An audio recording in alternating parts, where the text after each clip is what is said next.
идораи маорифи шаҳру навоии Тоҷикистон дар соли таълимии гузашта аз норасоии наздики 3,5 ҳазор омӯзгор ҳисобот доданд. Дар ин бора роҳбарияти Вазорати маориф ва илми Тоҷикистон зимни нишасти матбуотӣ иттилоъ дода, афзуд ки асосан омӯзгорони фанҳои дақиқ аз қабили математика ва физика намерасанд.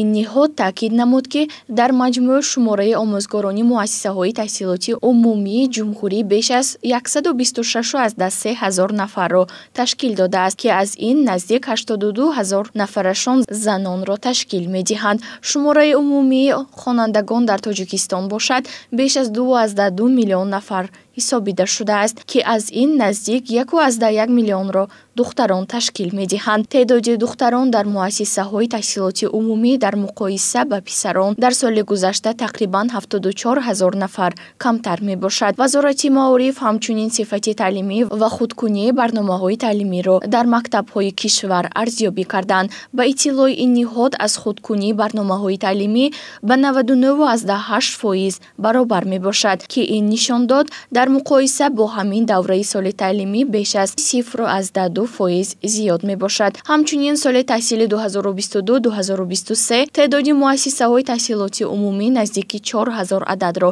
ташкил додааст, ки аз ин 3,1 адад муассисаҳои таҳсилоти ибтидоӣ, 431 муассисаҳои таҳсилоти умумӣ асосӣ аз 3235 муассисаҳои таҳсилоти миёнаи умумӣ мебошад. теъдоди муассисаҳои типи нав 159 адад, аз ҷумла 76 гимназия ва 83 литсей ба қайд гирифта шудааст. Дар маҷмӯъ шумораи муассисаҳои таҳсилоти умумӣ 27 адад зиёд шудааст.